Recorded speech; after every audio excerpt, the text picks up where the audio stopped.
Well, that's good.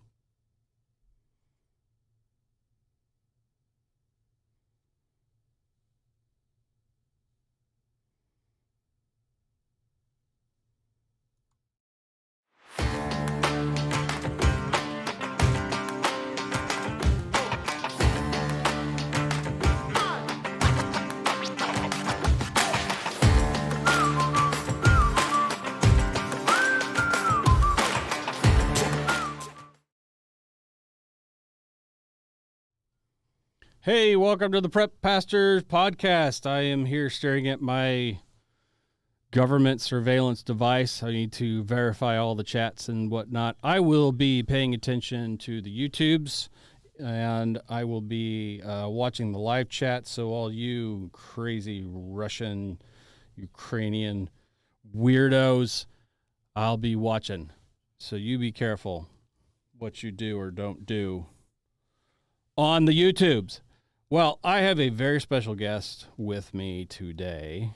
And as you probably should have seen while getting the live stream notification, I have Alaskan economist and commercial real estate appraiser, Lydia Larson. And for any of you who know the secret about Lydia Larson, shut your mouth. Seriously. All right. Well, let's get her over here and introduced and onto the show and see if she can talk and everybody else can see her. And then we can ask her questions and see if we can stump her and see if she actually knows what she's talking about or not. So, Lydia, welcome to the show. This is the Prepped Pastors podcast. And you're not a pastor, but are you prepped? I think that's prepped for what, right? Yeah, an open-ended question, as they say. As they say. So this was kind of last minute, and I strong-armed you into the studio to do this with me. And so thank you very much for doing this. We really appreciate that you would take your time to come here and improve the space with your looks and your brilliance. I think to start us off with, there's a lot happening in the real estate markets and the various other markets. On this show, we talk a lot about precious metals markets, gold and silver. But we do talk about land, and you need to get you some and figure out how it can be, far away and away from all those crazy places. And some of those crazy places actually have crazy things happening in their markets. And so, I don't know, what off the top of your head, what would you say our listeners, those who are interested in developing preparedness for unknown situations, good or bad, be it natural disaster or the end of the world, or other events, right? What is it you think our listeners would care about? What's happening in the real estate world in obviously Alaska, but maybe lower 48? And I know that you're a national figure, which is kind of cool. And we're, again, blessed and lucky to have you here. But what's happening in the world that you work in? I would say that this is probably an unprecedented year for real estate sales. Okay. Particularly Alaska has summer markets that are pretty robust. Most transactions probably occur between the months of May and August, typically. We have very delineated seasons here, of course. So right. Cold ones and warm ones. Right. So I think the difference has been that season didn't matter. And I think we had this uptick in activity and availability of properties for a variety of reasons in the past 18 months that's not typical. Yeah. So for a seller, it's been the best time to be a seller. Right. For a buyer, though, it can mean a lot of a mixed bag of things. It can mean more availability, more options, more financing opportunities, a lot of positive things to that when you have more to choose from because there's more available. But on the flip side of that, you also have sellers who are asking maybe above market pricing, are receiving multiple offers in some cases, and you possibly might not be the first offer on a property. You may have to decide if you want to bring money to the table or pay more than you were expecting. So there's pros and cons to it, especially as a buyer. So is that, and I don't want to cut you off, but would you say that that's happening everywhere in all markets and all types? And I know you specialize in not just Alaska, but really commercial and special use properties as well. But a lot of what you're saying sounds like residential type properties and things like that. And I think our user, our audience really does care a lot more towards residential properties and remote and rural. But I think what about as a whole, or rather what markets, what's going well, what's not going well when you say people are paying crazy prices is what I hear. Is that happening everywhere? I'd say probably uniformly happening in for residential properties across the nation. Yes. Yeah. It's even in Portland, or Seattle. Yeah. So the again, the availability of financing was a big driver of this. Yeah. Interest rates being as low as they were for historically for a long period of time. Now the beer virus added to some of that. So there are some China flu. Yeah. Okay. Some other We're extenuating factors. still on YouTube, so it's okay. Yeah, extenuating factors that probably added to the increased activity. Yeah. But overall, yes, I think even in smaller markets that are typically slower, less activity, longer marketing times, that we did see a lot of activity that's not typical. Vacant land, for one, is typically stays on the market longer, and there's few sales of those per year. And we saw a lot of activity, a lot of movement, a lot of people moving from where they were to, vastly different places because of a lot of the pressures and things happening nationally that allowed people to do that. So, urban sprawl, what would you call it?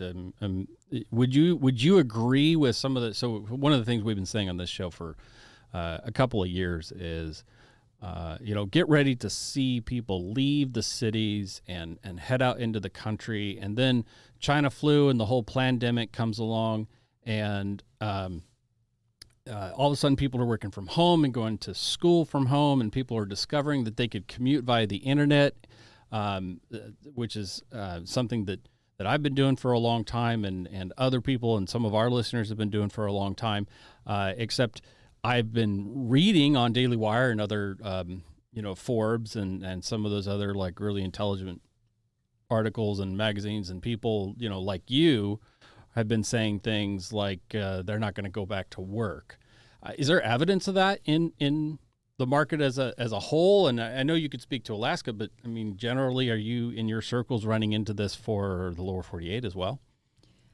I think we are seeing trends that, the typical office property, the office model of, multi-story cubicle type or small office space, multiple workers in a space. Workers have not gone back. If they have, it's not at the full capacity that we were at in March 2020. So are those the guys that are buying up all the land, the rural land then? Yes. So that's what we're seeing, is that because of the availability of other options to complete, your work without sitting your butt in a chair in a certain location. Yeah. It allows people to be more mobile with where they live and where they operate from. So I think Alaska has certainly seen an increase in movement because of that. Because if you don't have to be within relative distance of that office structure, that building, where do you choose to live? So that a lot of In the people middle of nowhere, Yeah. preferably somewhere that no one else can get to with, So huge fields of fire, a good 2 to 3, if not 700 yards of no cover. Can you find me that property? Because I need that property. yeah. So let's. I mean, this is all very technical, and you're a lot smarter than I am, and I know about half of what you said. And the real Kirk's not here, so who knows? He probably would have picked up on more of that than me. But back to prepping and the our audience and preparedness for natural disasters, end of the world, zombie apocalypse, things like that, stuff that we like to cover. Are you a prepper? Would you consider yourself a prepper? What's your thought on that, or your take on that? Yeah, I would say, I'm prepared. Not as well as I would want to be, but I'm not where I was 2 years ago. So that's a positive. Taking positive steps and furthering your plans is always the best option. Do what you can at the best at the point in time. Well, that's always good advice. A little Yeah. bit of time. The prepper's pantry didn't get built immediately, right? Not all of us have millions of dollars to invest and do it all at Right. one time. Plus, if you buy a thing all at once, it all goes bad at once. So, trickling in, there's nothing wrong with that. And I would venture that most of us probably are not quite as prepared as we would prefer to be. I don't know, some more than others. What do you think then in the realm of that? Is there a market for that? Is there something like, have you run across that professionally where like bunkers or other really cool types of properties? Have you ever maybe appraised a bunker or something, or found hidden rooms? Of course, you probably can't say where it was, but you can maybe tell me in the bunker later. What kind of prepper related or bunker or cool war stories do you have to tell? I would say, I typically don't deal with residential properties, and I would assume that those types of properties are not generally sold with a traditional sense, that you build them, from scratch, and no one knows about it, except for your core group. So I do see, though, in commercial properties, some of proposed projects that are incorporating some type of safe room or Panic rooms and yes, safe rooms, some kind of claymore mines and booby traps. Do you ever run into that? Yeah, so I would hope not. But in kind of in preparation, Alaska's seismically active. We Right. have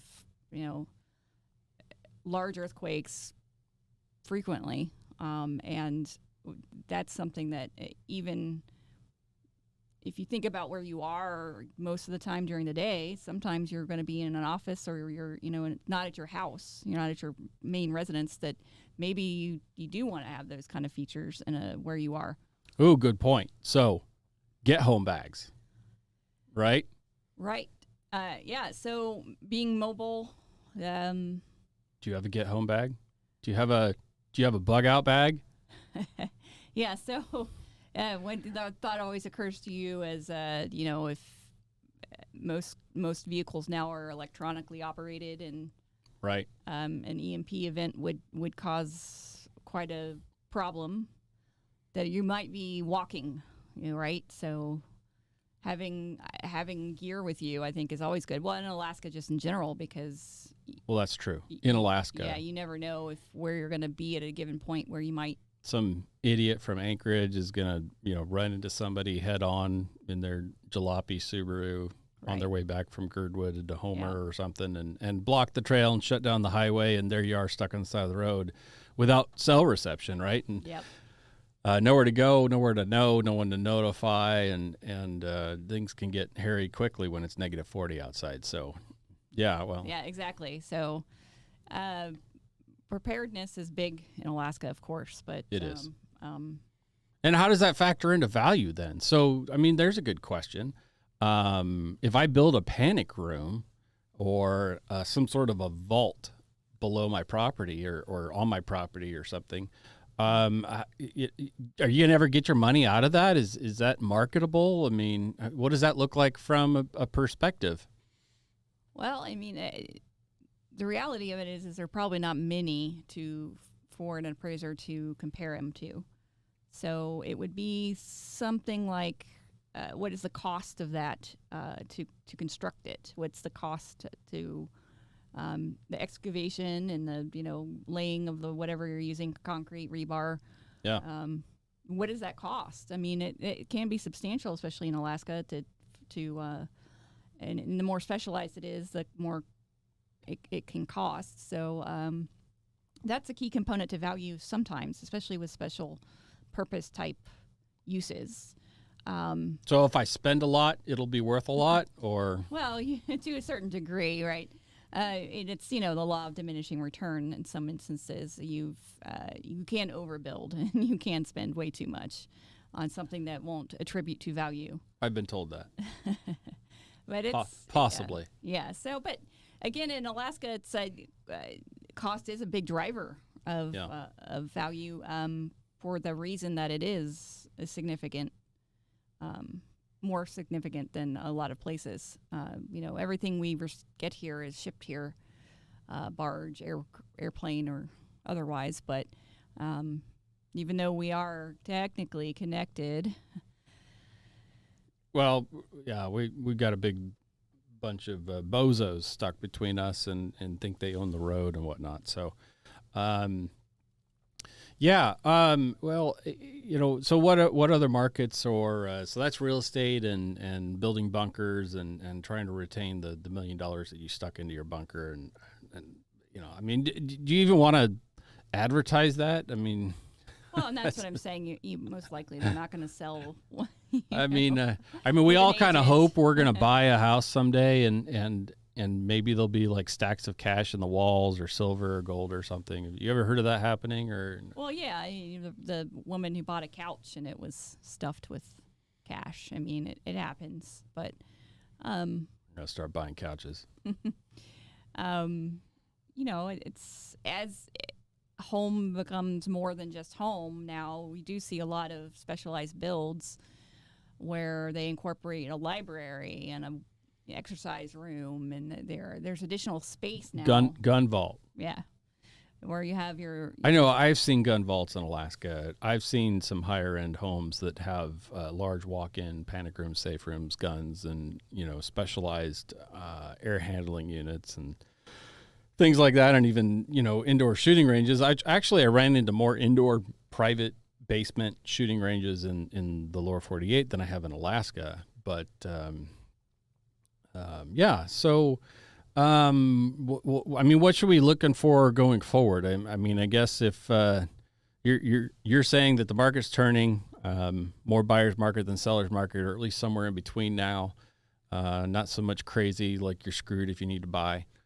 But I mean, what's going to happen with all that? Obviously, things are connected. Real estate is connected to politics, but you're not really allowed to talk about politics, are you? When it comes to real estate. So how does that work? Or maybe you could talk about that a little bit. How do you skirt that line professionally? Well, an appraisal is based on a date and time. And it does factor in what the current economy is, the current environment is. Supply and demand is a factor. Yeah. You can't ignore that politics does not play into that. But as far as explicitly outlining it and calling it out, that's typically not really an avenue that we appraisers would choose to call out. Now, with the recent Yeah, I heard you guys are all biased and racist. Yeah, the the recent push to condone appraisers for different values for the same property based on the ethnicity of the owner. Not enough facts have been shared in these situations to ascertain if this is this is truly what it is happening. I know that large national organizations, and in particular one that I'm a part of, the Appraisal Institute, has reached out to the persons affected and said, hey, we will gladly do an appraisal review. We will gladly go over this and figure out, what it is that's happening here, if anything. Yeah. And that's something you do. You're a reviewer as well. Have you ever ran into racism or bias or any of that in any of your? I mean, I know that you review stuff around the country and all kinds of property types. You ever run into bias like that, or? That's something that I would say would be difficult to pick out of a report unless they specifically state something. Oh, okay. I wouldn't know necessarily that, this person has some bent unless for some reason their data is skewed. Maybe in looking at the data that they use, there's possibly... So it could be hard to detect? There's a case there? It's potentially, yes. It could be just a case of a bad appraiser. I mean, it's honestly... Yeah. I mean, some appraisers are Democrats, right? So, I mean, it's in the residential world, there's a lot more happening than just what the appraiser is a part of. There is, lenders who only lend in certain areas. There's gerrymandering, as they call it, when they redraw the voting districts and things like that. There's also other things. Oh, that's at an play. Alaska thing for sure. They dirty politics, do whatever they can to get old Murky back in office. It's dirty up here, that's for sure. So, I mean, there's much more at play than just what the appraiser is seeing. And, it's possible that the appraiser only chooses homes in a certain area because they have a bias, but, you have to do a forensic appraisal review, I would say, to even know. Is that common or not? Most lenders in most cases do not do more than a cursory review. Are lenders even doing appraisals anymore? Oh, that's a fair question. It's a fair question, I think. I think they did what little they could get away with, or as much as they could get away with, I guess, is really what you say. Well, so along those lines, does any of that sound really familiar to 2008, 2007, 2009? Do you see professionally the same stuff happening now that was happening then, or is it different? I would say there's similarities in the ease of lending, that the availability of lending, as like 2008, where pretty much anyone and their dog could get a loan. Yeah. I think we were somewhat similar in that sense. I don't know that it was at the same level, but I do believe there was some of that happening. I do believe appraisal waivers were used probably more than they should have been. What's an appraisal waiver? So an appraisal waiver is in the situation where the lender says, hey, this is a low risk for us. It's a low value loan. Then they say to the buyer or the borrower that, hey, maybe we shouldn't, do an appraisal on this. So is that a good idea or is that a bad idea? Well, in most cases, it's a bad idea. Yeah. And especially as a buyer. Because then you don't get paid. Well, besides the appraiser not having work, as a buyer, if I myself was to buy a property and I was not involved in real estate in any way, I didn't know, anything. I'm just trying to find a property and, I don't know if this is a good deal or not. The appraiser is the only one involved in that transaction who is going to be giving you a true picture of the value of that property. The real estate agent doesn't care. If it sells for more or less, as long as it closes, that's what they care about. So you can't really expect an agent to act on your behalf, right, especially as a buyer.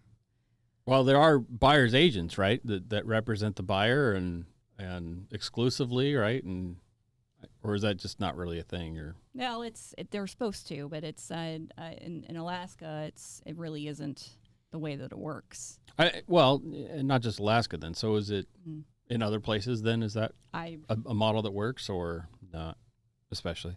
Well, I think there are certainly agencies that to specialize in being buyer's agents. Yes, Okay. I do believe that there are agents out there that see this as a need, as well as far as how that plays out with transactions. I think, as a major investor, I think yes, you can specifically have an agent for you working as a buyer's agent.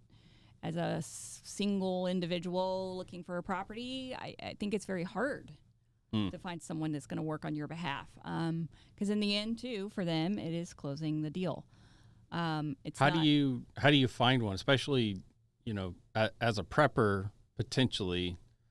When I'm going to start bringing cases and pallets of preps to a property, how do you approach that conversation? You think what advice would you have to someone to say, find me a house with a bunker? Like, do you just say that to anybody, or how does that work? I mean, how do you find a good agent to represent you as a buyer? I would say interviews is the main thing. You could go on referrals if, honestly, I would, you can say I'm biased, but I would say ask an appraiser. Ask an appraiser. Honestly, an appraiser has nothing to gain or lose. Maybe they don't want to refer anyone or feel like they're... Well, why is that? How do you know... bad-mouthing someone. How do you know the appraiser doesn't have bias versus perhaps a real estate agent? What's the nature of how that works? And why is it that agents have potential bias and appraisers don't? Well, real estate agents, in just the nature of what they're doing, are obviously going to have a bias. They are hired to be a marketing tool or a sales agent, which means that they're trying to show this property in the best light and the best way that they can. Yeah, you said close deals. Yeah, and they close the deal. So it's not in their interest to say, oh, maybe the roof needs to be replaced, or oh, maybe the water heater needs to be replaced. That's not in their best interest. Right, or one of our Patreon supporters who had a whole septic.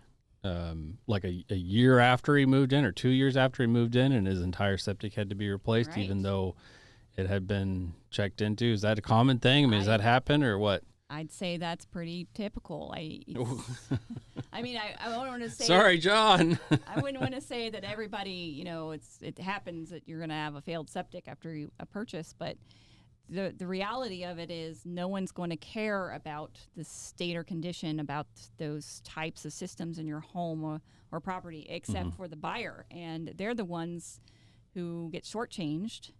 Either they don't get a home inspection done, or they don't get the right home inspection done, or they don't have an appraisal done. Yeah. And they're the ones ultimately that are left with the cost. And the lender's, off the hook. Your buyer's agent's not going to be there a year later helping you dig out your septic, is he? So disclosures are important in these kind of situations, but that doesn't mean that everything is going to be discovered. Yeah. So with everything happening in the world then, what is the outlook?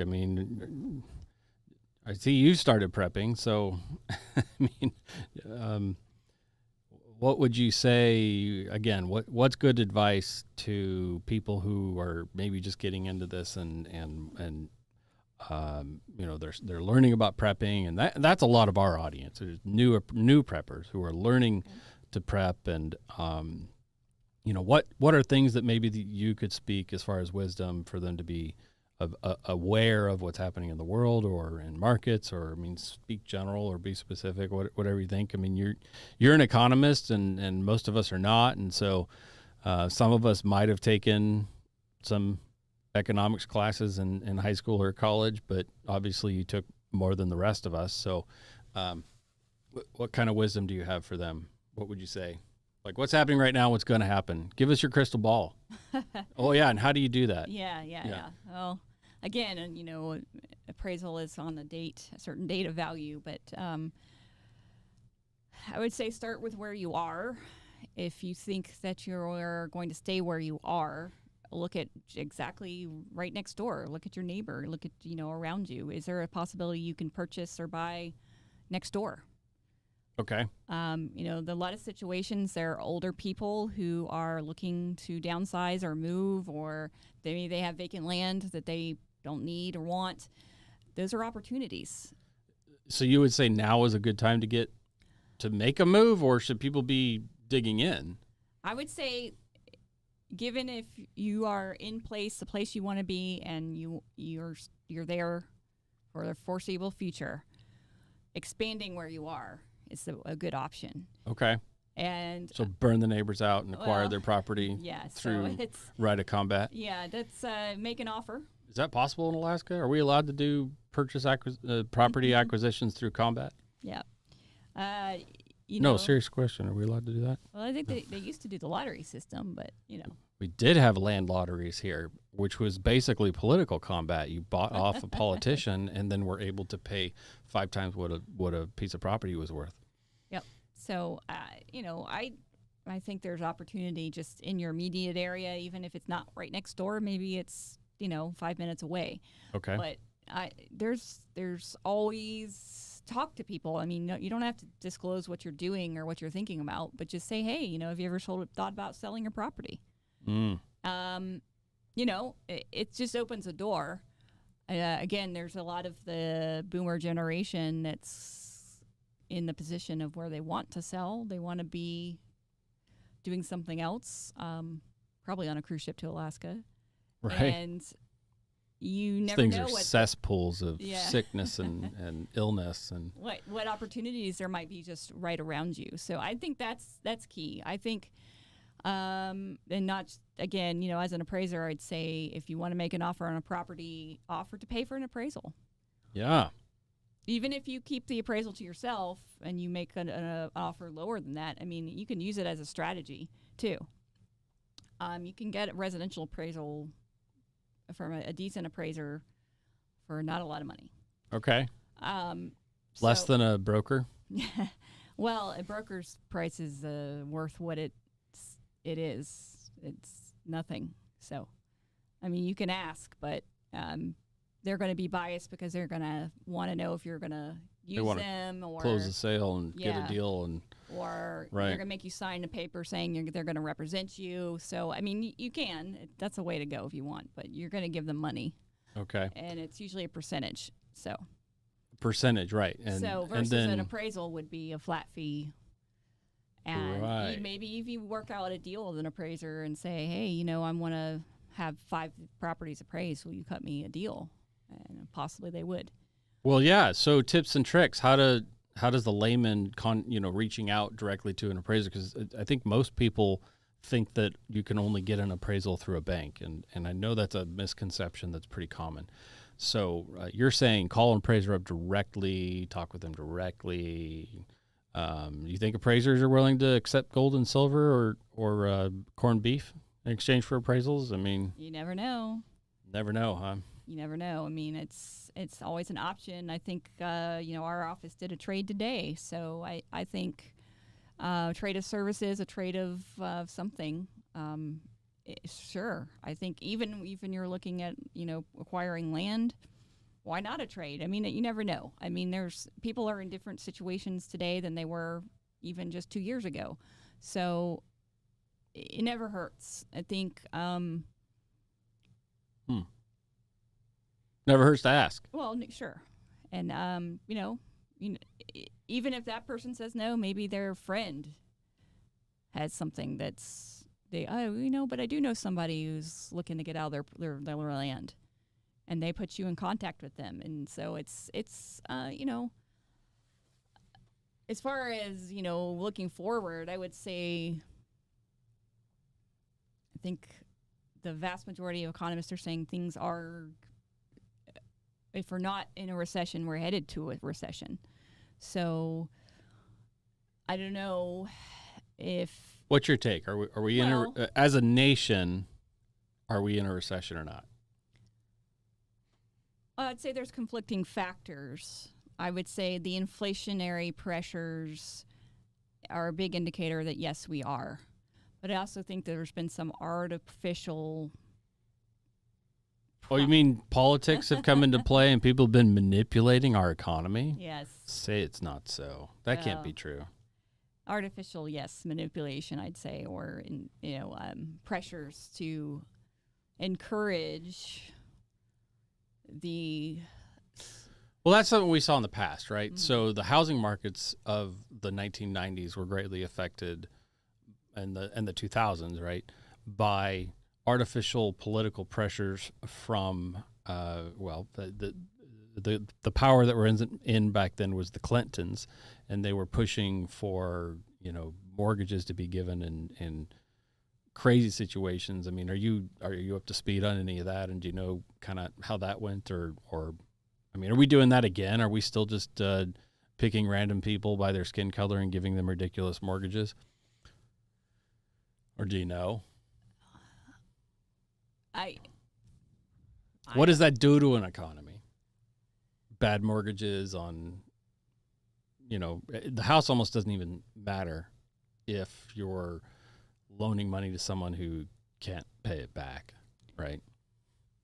Well, on a micro level, it's very problematic, especially for small communities where your cost of living keeps increasing so much so that your average citizen can't afford to live there, can't afford to and so what you find is this kind of the cycle of the 80s and 90s was the employees couldn't afford to live in the city, and so they're living in the suburbs in these areas outside the city, sometimes an hour and a half away. Mm-hmm. And there's that so when you get the cost of fuel factors, right, so COI indexes, right, so if you look at that on a micro level, it's very concerning for small communities. It's certainly something that's been under the subsurface for the past 20 years. So we've been building for what? A crash, a reset? I mean, you're not sure if we're in a recession or not yet. What's going to be the proof? How will we know? And then what do we do? The U.S. is, for the most part, been held out on being involved in the war in Ukraine, and not money wise. We're certainly sending plenty of money. Well, it's as far as officially being engaged, I think we are. That is kind of a tipping point, if you will. I think as Europe becomes more unstable. Yeah. Which I think going into the winter, we are looking at an unstable Europe. I think that according to the rule of risk, Europe is always volatile.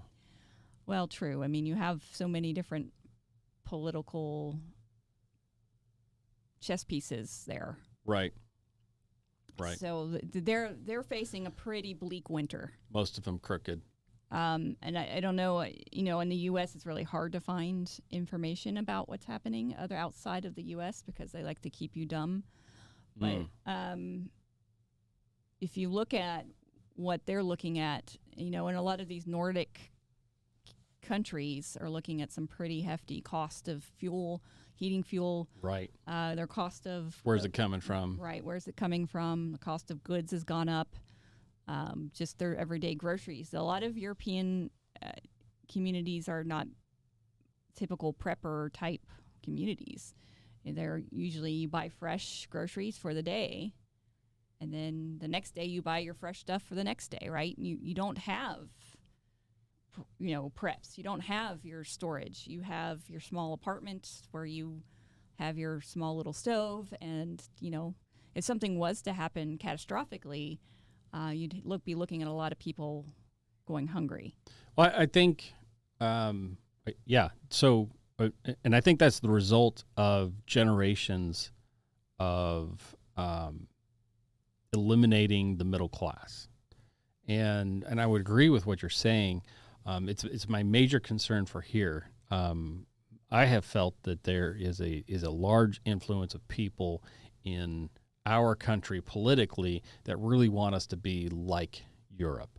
And they're trying to eliminate the middle class and make it so that you are dependent on your government anytime anything goes wrong. And you know, that you're just going to have to, who is it? Somebody recently said, let them eat lentils. What was it? I don't remember. I can't remember who that was. But you know, that's what they're going for here. And so, you know, what would your advice be to not do that? I mean, what is a safeguard or a hedge against elimination of the middle class in our country? What do we do? Well, yeah, we're well on the way to the elimination of the middle class. And honestly, I'm surprised it's lasted as long as it has. Versatility of income, having income as long as possible at this point I think is key. Okay. I mean, we're still in relatively good times. Historically, right? If you look at history, we are in a very long period of peace. It's a good reminder. So make hay where that we haven't seen wars fought on our ground correct in a long time. I mean, exclusive of the Civil War we're in right now, which is not a boots on ground necessarily. Social civil war. I think you're culture war, right? Culture war, sure. Absolutely. I think, though, yes. I mean, if that's a whole different political spectrum. But if you're thinking of, though, the squeeze of the middle class, outside of that culture war, I would say, you know, it's time to make best of what you can right now and make your move to be prepared and be ready for potentially, you know, income being non-existent or very, very minimal, and that you're going to have some other kind of support, be it your own support because that you've prepared for it, or that you're looking at, you would rather the government take care of you. Because, I mean, that's a way to go, too. I mean, you can choose that. I guess some people could. I don't. I mean, it's. Speaking of foreign language, I mean, I don't understand what you're saying. That, but I mean, if you look at, I guess that is a cultural decision as part of the divide of this country. That those who look to the U.S. government to be the savior, would happily say, okay, you want to give universal income and you're going to give me my bread every day and tell me what job I can have. And those are things that are happening in other countries, in yes. Europe and South America. And obviously at times it has happened in Russia. I don't know what's happening there right now. I think mostly it's just everything you have is ours. So, I mean, that is a choice, of course. That's, but if that's not your choice, if that's not what you were going to choose, then you have to make the preparations now. I mean, I think you on this show. So how do you that. prepare? Yeah.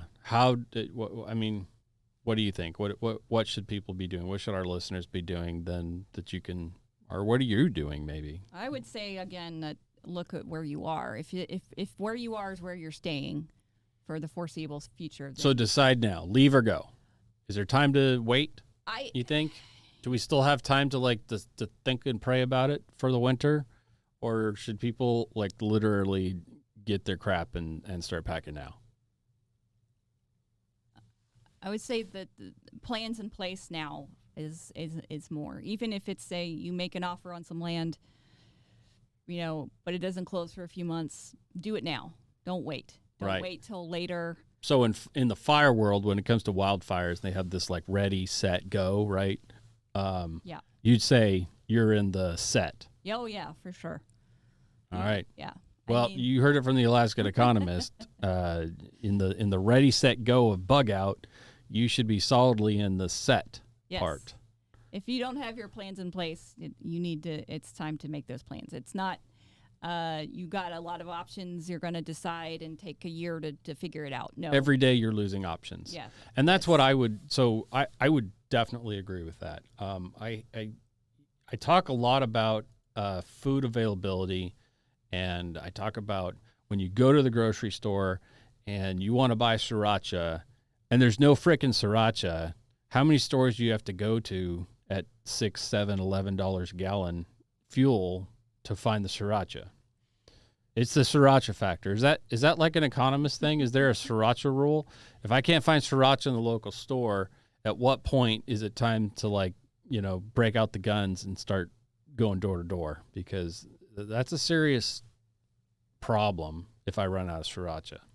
Well, I say sriracha is shelf stable, so just buy. It is shelf stable. Buy all you can. Buy it it lasts now. nearly forever. So, And then, as the real Kirk would say, you can even put it in Mylar bags. I have received sriracha. Well, not sriracha. The special secret recipe that the real Kirk makes, which is a family secret recipe, and it came in a Mylar bag, so it was pretty shelf stable. Not that it needed to be, because it lasted about a day. So, by the way, I haven't addressed, the real Kirk is not with us today. He's on hiatus. I think he's storming a small country, taking over Argentina or something like that. I'm not real sure, actually. I forgot to ask him. He might have even said, and I forgot. But he will be back next week. And for those that hate my face, the real Kirk will be back, and I will not be here next week. But I want to thank you again, and I want to say, thank you for being here with us. And before I forget, I wanted to make sure I said thank you lots of times, because it's hard to get people to come on the show and want to be a part of things, and it's even more difficult to get them to actually come here in person in Alaska. So thank you for that. And this show is also a lot about post-apocalyptic books and novels, and that's kind of how we got our start, was discussing these post-apoc books and novels. And so let me put you on the spot and see what your thought is on that, and maybe you can share with us some of your experiences. Are you reading any of these books, or do you have any favorite post-apoc books or an author? Is your favorite author Boyd Craven like ours, or what? Have you read any of Boyd Craven's books and the post-apoc? Tell us. That's a lot of questions. Well, yeah, I think the mostly the answer is no. I mean, because of the nature of real estate, it's feast or famine, and we're coming out of a feast, so I have not had a lot of time to do much of anything but view properties and write reports and you write down which ones have bunkers and stuff, right? And Yeah. Are you able to sell me that list under the table? You could scoot that over here, and I'll pay you in corned beef.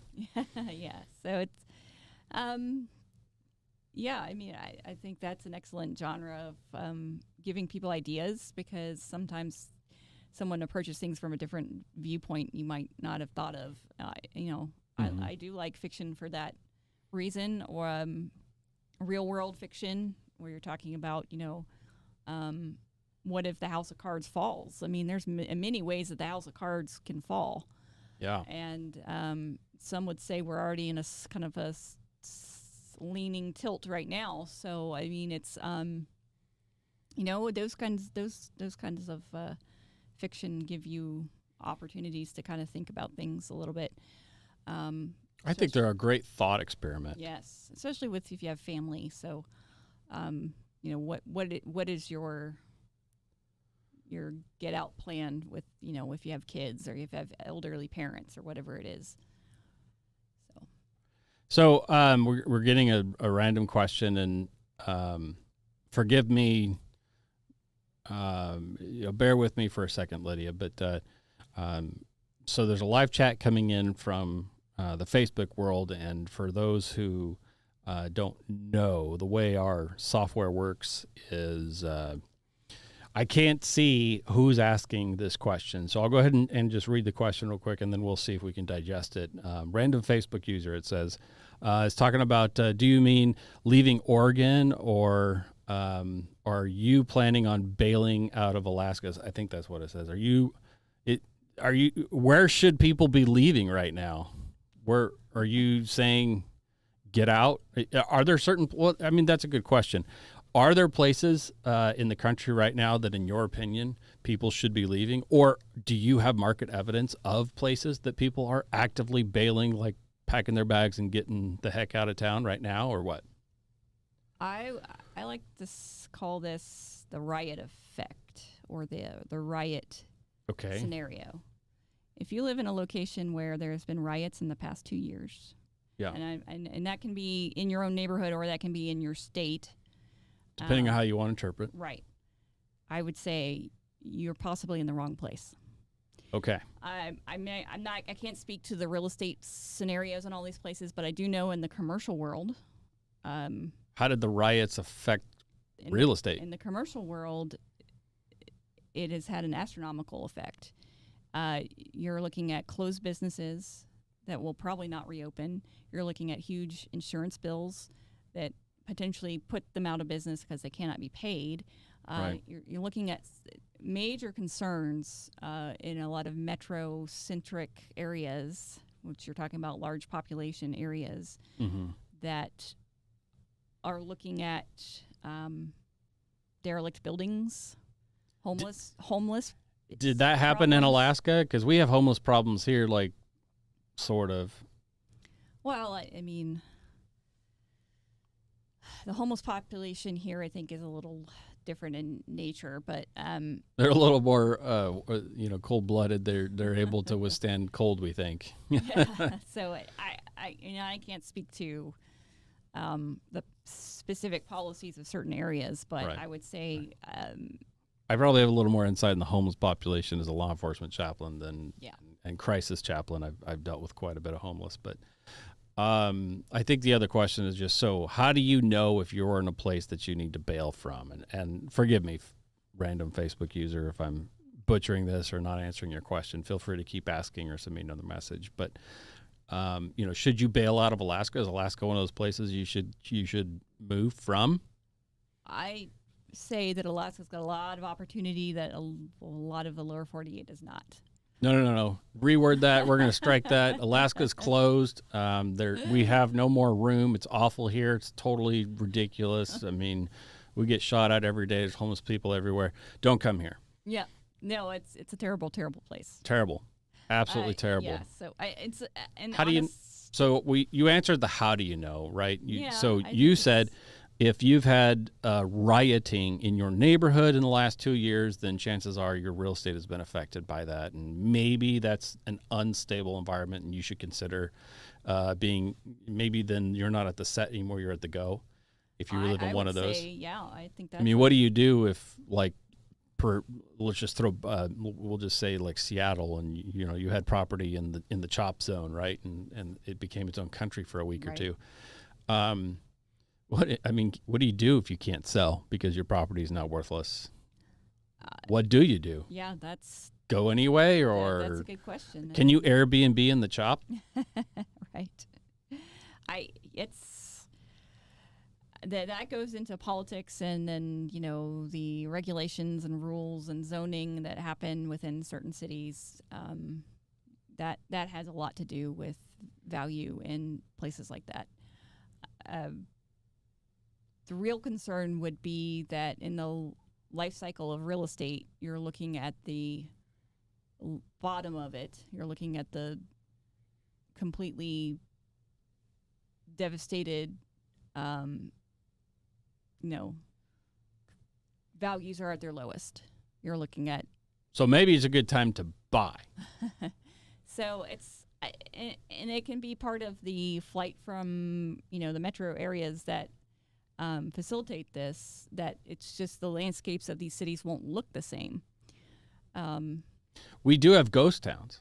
We have them in Alaska. We have places that were viable, emerging, a lot of promise.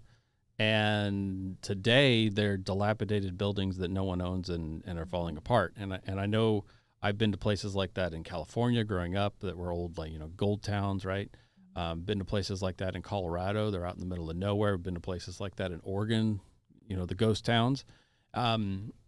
Is that maybe going to happen to some of these cities, or is it too big to fail? I don't know. I mean, what are your thoughts on that? The way that land changes in characteristic over time, and are we in one of those transition times? Yeah, I think what happens is that the government gets involved, be it at the city level or the state level, you have some entity with governing authority and the wherewithal to implement grants and other ways of enticing development or redevelopment, really. So you are probably going to look at some areas where there are going to be a raising. We're going to level this block and we're going to build, apartments. You heard it, Portland. We're coming for you. We're going to raise you to the ground and build apartments. So what's going to be built will change, I think, and that's what's really changing in the commercial world. You're going to see difference in what's the stable sector, property sectors. Talking retail, office, industrial. What sectors is the stable investment has changed in the last few years, and so that's changing in the cities too. I mean, that's the nationwide thing. Okay. Yeah. Well, I don't know. Lots of volatility, and things are changing. What about inflation? I mean, how does inflation affect property values, or do you have anything, wisdom to speak to us? What would be your advice on hedging inflation? Where should people stick money, or should they stick money? Like, I don't know. Do you have any wisdom there? Well, traditionally, real estate is a good hedge against inflation. It's as long as you don't buy in like downtown Portland or something, right. So it's typically thought of as a long-term investment, though. So if you're looking at, a quick buy it now, sell it next year, that might not be the best strategy. Because flipping is a model. It is a model, yes. Okay. But it's typically it's like day trading. Yeah, it's a long-term situation, especially for land, because you're going to hedge on something changing that would influence the value changing. Well, the price of oil is changing and ever going up, and the value of our dollar is ever going down. The longer that we have liberals in charge of things and kind of running the show in Washington, D.C. and other places, the less our money seems to be worth. And so your advice is land is good, but not in a short game. What else? What do you know about or think about markets and retirements? And I mean, there's a whole generation of people that are walking into or stepping into retirement. What do you say to them? Or diversification. I think that's, I'm real estate heavy because that's what I know. I would say, real estate has always been, though, a higher yield, especially in the commercial markets, than they are than any other bond or security that individuals can play in.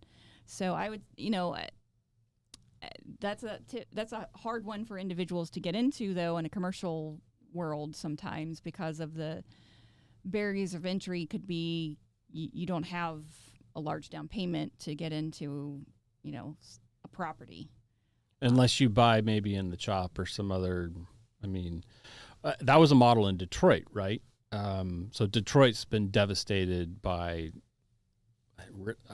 honestly, Detroit's been devastated by liberal policies for generations now, and they've just run that city into the ground.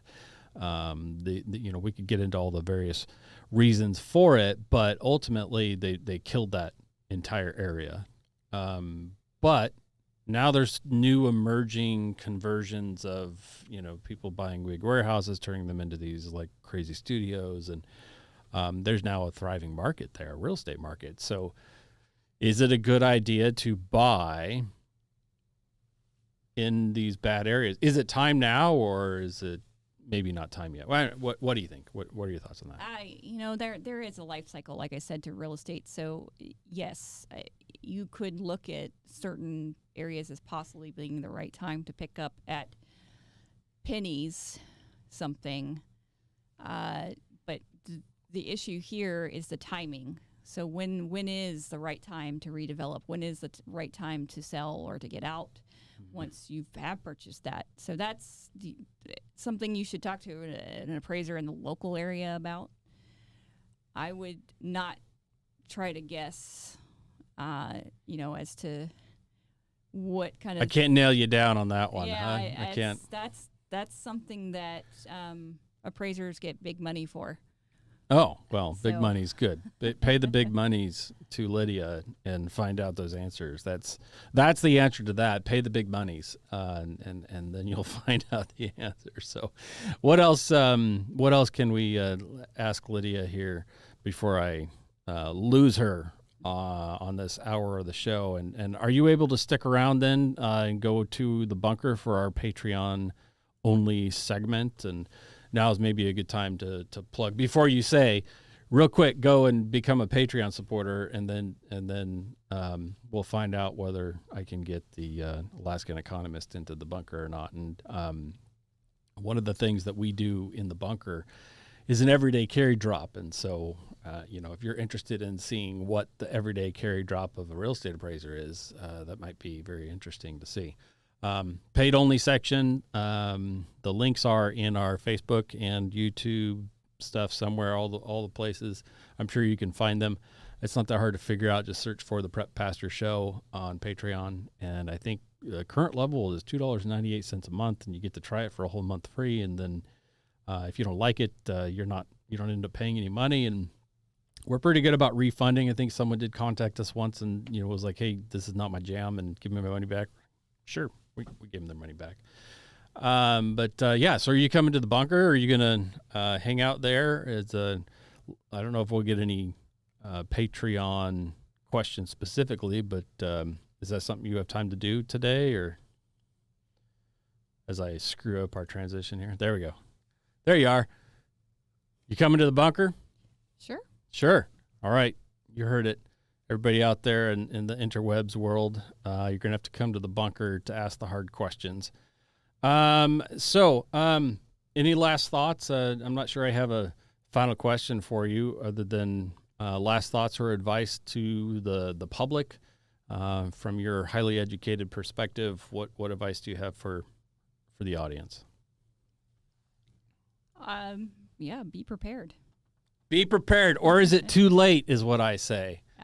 Can you answer that? That's, I think we all have our own comfort levels on what that is. But, yeah, if you're not started, then might be too late. Catch up. Might be too late.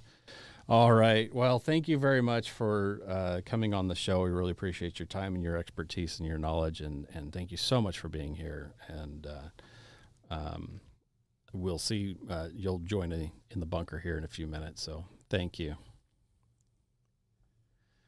All right. Well, that is the live portion of the Prep Pastors Show for today. And those who are going to head to the bunker, go to the bunker. We'll see if I can get the bunker figured out. At a very minimum, I should be in there pretty soon. But the real Kirk will be back next week. And I believe he is working on lining up a guest host as well, because I'm not going to be here. I think I heard rumors of who this guest host may be, and I'm pretty excited about that because that guest host is awesome, phenomenal, and amazing. And so hopefully that happens, but I'm not going to throw any names out and commitments yet because we don't know yet, right? Thank you so much for being here. You can find us in all the places. If you can't find us on YouTube, it's probably because we got kicked off, usually because I said something. You can also find us on Facebook some of the time when the real Kirk and myself are not in Facebook jail and can't post because that seems to happen. And as we are coming up to elections, we can expect, especially with the news that came out today, if you missed it, I'm going to talk about it in the bunker a little bit, but essentially Facebook yesterday admitted that they did suppress Hunter Biden information leading up to the election and did specifically put conservative people in Facebook jail prior to the election. Of course, we all knew this because it happened to us. Basically, they admitted on the Joe Rogan show that they manipulated elections. And so the big bombshell news was who asked them to do it. And I'm going to share that in the bunker. So you got to be a Patreon supporter to find that. Plus, I don't want to get us kicked off of the YouTubes. But thank you so much for being here this week. I will see you in a couple of weeks when I get back. And don't forget what the real Kirk says. He says, get prepped. And then I usually come in and say, if he can grab it before he cuts me off, I say, well, it's probably too late. And you heard it here first. If from the very smart lady, she says, possibly it's too late. So